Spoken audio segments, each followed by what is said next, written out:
ನಮ್ಮ ಸಮಾಜದ ಮುಖಂಡರು ಇವತ್ತು ಪಕ್ಷಾತೀತವಾಗಿ ಇವತ್ತಿಲ್ಲಿ ಸಭೆ ಸೇರಿದ್ದೇವೆ. ನಿನ್ನ ಮೊನ್ನೆ ಪತ್ರಿಕಾಗೋಷ್ಠಿಯಲ್ಲಿ ಮತ್ತು ಮಾಧ್ಯಮದ ಮುಖಾಂತರ ತಿಳಿದು ಬಂದ ಒಂದು ವಿಷಯ, ಕೆ ಎನ್ ರಾಜಣ್ಣವರು ಸುಮಾರು 40 ವರ್ಷಗಳಿಂದ ರಾಜಕೀಯ ನಿಷ್ಠಾವಂತ ಮತ್ತು ಸತ್ಯವಂತ. ಎಷ್ಟು ನನ್ನ ಹತ್ತಿರದಲ್ಲಿ ಇದ್ದು ನೋಡಿದ್ದೀನಿ, ಆತ ಸತ್ಯವನ್ನೇ ಮಾತಾಡೋದು, ಸತ್ಯವನ್ನು ಬಿಟ್ಟು ಬೇರೆ ಏನೂ ಮಾತಾಡಲ್ಲ. ಸುಮಾರು 40 ವರ್ಷಗಳಿಂದ ಪಕ್ಷದಲ್ಲಿದ್ದು ಆ ಮಧುಗುರು ಕ್ಷೇತ್ರದಲ್ಲಿ ಅನೇಕ ಅಭಿವೃದ್ಧಿಗಳನ್ನು ಮಾಡಿ ಮತ್ತು ನಮ್ಮ ಸನ್ಮಾನ ಶ್ರೀ ಸಿದ್ದರಾಮಯ್ಯನವರಿಗೆ ಬಲಭುಜ ಮತ್ತು ಎಡಭುಜನಾಗಿದ್ದು ಯಾವುದೇ ವಿಷಯದಲ್ಲಿ ತೊಟ್ಟು ನಿಂತತಕ್ಕಂಥ ಕೆಲಸ ಮಾಡ್ತಕ್ಕಂಥ ಒಬ್ಬ ನಮ್ಮ ಸಮಾಜದ ಲೀಡ್ರ್ ಅಂದರೆ ರಾಜಣ್ಣವರು.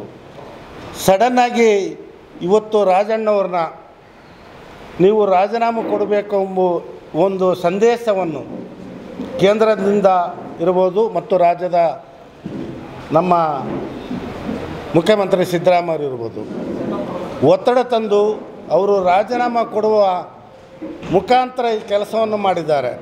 ರಾಜೀನಾಮೆ ಪತ್ರವನ್ನು ಮುಖ್ಯಮಂತ್ರಿಗೆ ಕಳಿಸ್ಕೊಟ್ಟಿದ್ದಾರೆ. ಆದರೆ ಮುಖ್ಯಮಂತ್ರಿಯವರು ಅವರೇ ಲೆಟರ್ ಪ್ಯಾಡ್ನಲ್ಲಿ ಇವರ ಯಾರು ನಮ್ಮ ರಾಜಣ್ಣವರು ರಾಜೀನಾಮೆ ಪತ್ರವನ್ನು ಬರೆದು ಗವರ್ನರ್ ಕಳಿಸಿದ್ದಾರೆ. ಇದೆಲ್ಲ ಈ ಸಮಾಜಕ್ಕೆ ಧಕ್ಕೆ ತರುವಂಥ ಕೆಲಸವನ್ನು ಈ ಎಲ್ಲ ಪಕ್ಷದವರು, ಯಾವುದೇ ಪಕ್ಷದವರು ಇರ್ಬೋದು, ಈ ಹಿಂದೆ ನಮ್ಮ ನಾಗೇಂದ್ರ, ಸನ್ಮಾನ ಶ್ರೀ ನಾಗೇಂದ್ರನವರು ಅವ್ರನ್ನ ರಾಜೀನಾಮೆ ಕೊಡುವ ಒಂದು ಪದ್ಧತಿಯನ್ನು ಮಾಡಿದರು. ರೈಟ್, 87 ಕೋಟಿ ಹಗರಣ ಅಂತ ಅಡ್ಡ ಇಟ್ಟಿದ್ದಾರೆ. ಆಯಿತು, ಆ ಫೈನಾನ್ಸು ಮಿನಿಸ್ಟ್ರಿ ಯಾರು, ಫೈನಾನ್ಸ್ ಉಸ್ತುವಾರಿ ಯಾರಿಗಿತ್ತು? ಸನ್ಮಾನ ಶ್ರೀ ಸಿದ್ದರಾಮಯ್ಯವರಿತ್ತು. ಸಿದ್ದರಾಮಯ್ಯನವ್ರ ಗಮನಕ್ಕಿಲ್ದೇ ಇದು ಹಗರಣ ನಡೀತಾ ಅವ್ರನ್ನೊಬ್ಬ ಬಲಿಪಶು ಮಾಡಿ ರಾಜೀನಾಮೆ ಕೊಡುವ ಒಂದು ಪರಿಸ್ಥಿತಿಯನ್ನು ಇವತ್ತು ನಾವೆಲ್ಲರೂ ನಮ್ಮ ವಾಲ್ಮೀಕಿ ಮುಖಂಡರು ರಾಜ್ಯದಲ್ಲಿ ಎಲ್ಲರೂ ನೋಡ್ತಾ ಇದ್ವಿ. ಈಗೇನು ಈ ಹಿಂದೆ ನಮ್ಮ ರಮೇಶ್ ಜಾರಕಿಹೊಳಿ ಅವರು ಅವ್ರನ್ನ ಯಾವುದೋ ಒಂದು ಅಡ್ಡಿಟ್ಟು ಅವ್ರನ್ನ ಭವಿಷ್ಯನೇ ಹಾಳು ಮಾಡಲಿಕ್ಕೆ ಮತ್ತು ಅವರ ರಾಜಕೀಯ ಭವಿಷ್ಯನೇ ಅವರು ಮುಗಿಸಲಿಕ್ಕೆ ನಮ್ಮ ಆಗಿನ ಪಕ್ಷದ ಮುಖ್ಯಮಂತ್ರಿಗಳು ರಮೇಶ್ ಜಾರಕಿಹೊಳಿ ಅವ್ರನ್ನ ಭಸ್ಮ ಮಾಡಿಬಿಟ್ರು.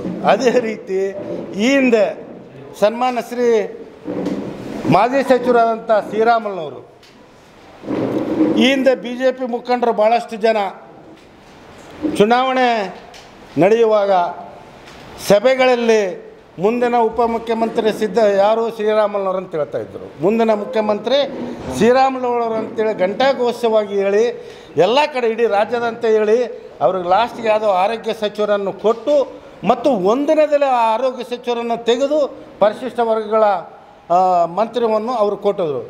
ಟೋಟಲಾಗಿ ನಮ್ಮ ಸಮಾಜದವ್ರನ್ನ ಎಲ್ಲ ಪಕ್ಷಗಳು ಗುರಿ ಇಟ್ಟಿದ್ದಾರೆ. ಏನು ನಮ್ಮ ಪಕ್ಷದ ಎಲ್ಲ ಮುಖಂಡರು ಈಗ ಸಿದ್ದರಾಮಯ್ಯನವರು ಬಲಮಂಡನಾಗಿರ್ತಕ್ಕಂಥ ರಾಜಣ್ಣನನ್ನು ಕಾಪಾಡಬೇಕಂಥ ಶಕ್ತಿ ಅವರಲ್ಲಿರಬೇಕು. ಈಗ ನಾವು ತಿಳಿದ ಹಾಗೆ ಪರಮೇಶ್ವರ್ ಸಾರ್ ಇರ್ಬೋದು, ಸತೀಶ್ ಜಾರಕಿಹೊಳಿ ಇರ್ಬೋದು, ಮಾಧವಪ್ಪ ಇರ್ಬೋದು, ಸಿದ್ದರಾಮಯ್ಯ ಇರ್ಬೋದು ಮತ್ತು ರಾಜಣ್ಣ, ಇವ್ರದ್ದೊಂದು ಟೀಮ್ ಅಂತ ಸಪ್ರೇಟ್ ಕಾಣ್ತಾ ಇತ್ತು ನನಗೆ ತಿಳಿದ ಹಾಗೆ ಪತ್ರಿಕೆಯಲ್ಲಿ ಮತ್ತು ಮಾಧ್ಯಮದಲ್ಲಿ ನೋಡಿದಾಗ. ಇವ್ರನ್ನ ಒಬ್ಬರನ್ನ ಆ ಗ್ರೂಪ್ನಲ್ಲಿ ತೆಗೆದಿದ್ದಾರೆ.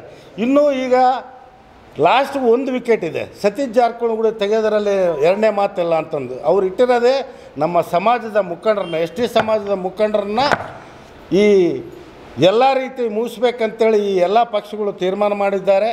ಈ ಥರ ಆಗಲಿಕ್ಕೆ ನಾವು ಎಲ್ಲ ನಮ್ಮ ರಾಜ್ಯದ ಪರಿಶಿಷ್ಟ ವರ್ಗಗಳು ಮತ್ತು ಅಹಿಂದ ಎಲ್ಲ ಸೇರಿ ನಾವು ಮುಂದಿನ ದಿನದಲ್ಲಿ ಇನ್ನೊಂದು ವಾರ ಸಮಯ ಕೊಟ್ಟು ಅವ್ರನ್ನ ಯಾರು ನಾಗೇಂದ್ರವ್ರನ್ನ ಮತ್ತು ರಾಜಣ್ಣವ್ರಿಗೆ ಮತ್ತು ಅವರಿಗೆ ಮಂತ್ರ ಮಾಡುವ ಮುಖಾಂತರ ಈ ಪಕ್ಷ ಏನಾದರೂ ಈ ಸರ್ಕಾರ ಏನಾದರೂ ಮಾಡಲಿದ್ರೆ ಮುಂದಿನ ದಿನದಲ್ಲಿ ಬಳ್ಳಾರಿ ಜಿಲ್ಲೆಯಲ್ಲಿ ರಾಜ್ಯಾದ್ಯಂತ ಉಗ್ರ ಹೋರಾಟ ಮಾಡಲಿಕ್ಕೆ ರೆಡಿ ಇದ್ದೀವಿ ಅಂತೇಳಿ ಈ ಸಂದರ್ಭದಲ್ಲಿ ಹೇಳೋಕ್ಕೆ ನಾನು ಇಷ್ಟಪಡ್ತಾ ಇದ್ದೀನಿ. ಕಾಂಗ್ರೆಸ್ ಪಕ್ಷದಲ್ಲಿ ನಮ್ಮ ಕೆ ಎನ್ ರಾಜಣ್ಣವರು ಭಾಳ ಹಿರಿಯರು. ಕಾಂಗ್ರೆಸ್ ಪಕ್ಷಕ್ಕೆ ಅವರಿಂದ ಅನುಕೂಲವಾಗಿರೋ ನಿಟ್ಟಿನಲ್ಲಿ ನೋಡಿದ್ರೆ ಕಾಂಗ್ರೆಸ್ ಪಕ್ಷ ಇರ್ಬೋದು, ನಮ್ಮ ಸಮಾಜಕ್ಕೆ ಇರ್ಬೋದು, ನಮ್ಮ ಮಾರ್ಗದರ್ಶಕರು ಅವರೆಲ್ಲ ಅವರು ನೇರ ನುಡಿಯ ವ್ಯಕ್ತಿತ್ವ ಹೊಂದಿರತಕ್ಕಂಥ ವ್ಯಕ್ತಿಗಳು. ಕೆ ಎನ್ ರಾಜಣ್ಣ ಅಂದರೆ ಯಾವುದೇ ರೀತಿ ಕಪ್ಪು ಚುಕ್ಕಿಲ್ಲದ ವ್ಯಕ್ತಿಗಳು. ಅಂಥ ವ್ಯಕ್ತಿಗಳು ಈ ನೋಡಿ, ಬಲಿಷ್ಠ ಸಮಾಜಗಳು ಪಕ್ಷದ ವಿರುದ್ಧವಾಗಿ ಬೇರೆ ಏನು ವಿರುದ್ಧವಾಗಿ ಏನೇನು ಮಾತಾಡಿದಾಗ ಅವರಿಗೆ ನೋಟಿಸ್ ಕೊಡೋದ್ರ ಮುಖಾಂತರ ಎಚ್ಚರಿಕೆ ಕೊಟ್ಟು ಅವರಿಗೆ ಯಾವುದೇ ರೀತಿ ಶಿಸ್ತು ಕ್ರಮ ತೆಗೆದುಕೊಂಡಿಲ್ಲ. ಆದರೆ ನಮ್ಮ ಸಮಾಜದಲ್ಲಿ ನೋಡಿದ್ರೆ KN ರಾಜಣ್ಣವರು ಮಾತಾಡಿರೋದು ನಿಜವಾಗ್ಲೂ ನೇರವಾಗಿ ಮಾತಾಡಿರೋದು ನಿಜ, ಅವ್ರು ಮಾತಾಡ್ತಕ್ಕಂಥ ವ್ಯಕ್ತಿನೇ ಹೌದು. ಆದರೆ ಅವ್ರಿಗೊಂದು ಅವಕಾಶ ಕೊಟ್ಟು ಅವ್ರಿಗೊಂದು ಶಿಸ್ತು ಕ್ರಮ ಜರುಗಿಸುವ ಮುಖಾಂತರ ಅವ್ರಿಗೊಂದು ಕ್ಷಮಾಪಣೆಯನ್ನು ಕೊಡ್ಬೋದಿತ್ತು. ಆದರೆ ದಿಢೀರೇನ ಅವ್ರು ವಜಾ ಮಾಡಿರೋದು ಎಷ್ಟು ಮಾತ್ರಕ್ಕೆ ಸರಿ ಇಲ್ಲ. ನೋಡಿ, ಎಲ್ಲ ನಾವು ಸಮಾಜದ ಜೊತೆ ನಾವು ಹೋಗ್ತಾ ಇದ್ದೀವಿ ಅಂದರೆ ಈ ಹಿಂದೆ ನಮ್ಮ ನಾಗೇಂದ್ರ ಅವರು ಇರ್ಬೋದು, ಹಗರಣ ಮಾಡಿದಾರಂತ ಅವ್ರನ್ನ ಸಚಿವ ಸಂಪುಟದಿಂದ ರಾಜೀನಾಮೆ ಕೊಡೋ ಸ್ಥಿತಿಯಲ್ಲಿ ಅವರು ಬಂದರು. ಅದೇ ರೀತಿ ರಾಜಣ್ಣ ಇರ್ಬೋದು, ಈ ಹಿಂದೆ ರಮೇಶ್ ಜಾರಕಿಹೊಳಿ ಇರ್ಬೋದು, ಶ್ರೀರಾಮ್ಲವ್ರು ಇರ್ಬೋದು. ಒಟ್ಟಾರೆಯಾಗಿ ನೋಡಬೇಕಂದ್ರೆ ಇಲ್ಲೆಲ್ಲ ರೀತಿಯಲ್ಲಿ ನಮ್ಮ ಸಮಾಜವನ್ನು ತುಳಿತಕ್ಕಂಥ ಕೆಲಸಗಳು ಮೇಲ್ನೋಟಕ್ಕೆ ಜಾಸ್ತಿ ಕಾಣ್ತಾ ಇದೆ. ಈ ನಿಟ್ಟಿನಲ್ಲಿ ನೋಡೋದಾದರೆ ನಮ್ಮ ಸಮಾಜ ರಾಜಕೀಯವಾಗಿ ನಿರ್ಣಾಮ ಆಗ್ತಾಯಿದೆ.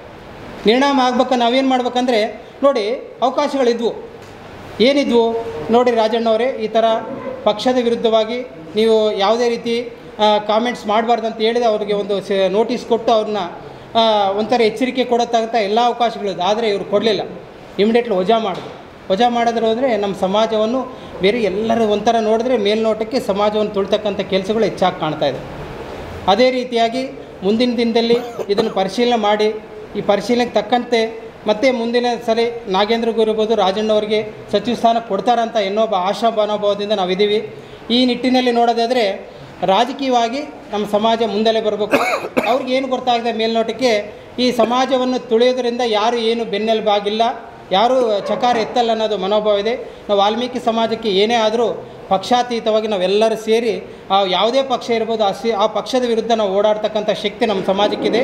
ನಮ್ಮ ಜನಪ್ರತಿನಿಧಿ ನೋಡಿ, ವಿಶೇಷವಾಗಿ 17ರಿಂದ 14 ಜನ ಮೀಸಲಾತಿನಲ್ಲಿ ಗೆದ್ದರೆ ನಮ್ಮ KN ರಾಜಣ್ಣವರು ಸುಮಾರು 40 ವರ್ಷಗಳಿಂದ ಜನರಲ್ ಕ್ಷೇತ್ರದಲ್ಲಿ ಗೆದ್ದಿರ್ತಕ್ಕಂಥ ಏಕೈಕ ವ್ಯಕ್ತಿಗಳು ಇವರು ಇರ್ಬೋದು, ನಮ್ಮ ಜಾರಕಿಹೊಳಿ ಕುಟುಂಬ ಇರ್ಬೋದು. ಅಂಥ ಕುಟುಂಬದ ಅವರು ಬೇರೆ ಸಮಾಜಗಳ ಜೊತೆಯಲ್ಲಿ ಒಡನಾಟಕ್ಕೆ ಇಟ್ಕೊಂಡಾಗ ಮಾತ್ರ ಅಲ್ಲಿ ಗೆಲ್ಲುವ ಸಾಧ್ಯ. ಮಧುಗಿರಿಯಲ್ಲಿ ನಾವು 18ರಿಂದ 19,000 ಮತಗಳಿರ್ತಕ್ಕಂಥ ಸಮಾಜ, ಅಲ್ಲಿ ಗೆದ್ದಿದ್ದೀವಿ ಅಂದರೆ ಎಲ್ಲರನ್ನೂ ವಿಶ್ವಾಸಕ್ಕೆ ತಗೊಂಡು ಅಲ್ಲಿ ರಾಜಣ್ಣನವರು ನೋಡಿ, ತುಮಕೂರು ಇರ್ಬೋದು, ಮಧುಗಿರಿ ಇರ್ಬೋದು, ಆ ಕ್ಷೇತ್ರದಲ್ಲಿ ಬಹಳ ಒಂದು ಉನ್ನತವಾದ ಕೆಲಸಗಳನ್ನು ಮಾಡಿರ್ತಕ್ಕಂಥ ವ್ಯಕ್ತಿ ಅಂದರೆ ನಮ್ಮ ರಾಜಣ್ಣವರು. ಅದಕ್ಕೆ ಇದು ನಿಜವಾಗ್ಲೂ ಹೇಳ್ಬೇಕಂದ್ರೆ ನಮಗೆ ಶೋಭೆ ತರ್ತಕ್ಕಂಥದ್ದಿಲ್ಲ. ಇದನ್ನು ಸರಿಪಡಿಸಬೇಕು. ಮುಂದಿನ ದಿನದಲ್ಲಿ ಇದನ್ನೆಲ್ಲ ಪರಿಶೀಲನೆ ಮಾಡಿ ನಮ್ಮ ಸಮಾಜದ ರಾಜಣ್ಣವ್ರು ಇರ್ಬೋದು, ನಾಗೇಂದ್ರ ಇರ್ಬೋದು, ಪರಿಶೀಲನೆ ಮಾಡಿ ಸಚಿವರು ಆಗ್ತಾರಂತ ಆಶಾಭಾವನವನ್ನು ಈ ಸಂದರ್ಭದಲ್ಲಿ ಹೇಳಕ್ಕೆ ಇಷ್ಟಪಡ್ತಾ ಇದೆ. ಬಳ್ಳಾರಿಯ ನಿರಂತರ ಸುದ್ದಿಗಾಗಿ ಬಳ್ಳಾರಿ ಬೆಳಗಾಯಿತು ಚಾನೆಲ್ನ ಸಬ್ಸ್ಕ್ರೈಬ್ ಮಾಡಿ ಹಾಗೂ ಬೆಲ್ ಐಕಾನ್ ಒತ್ತಿ.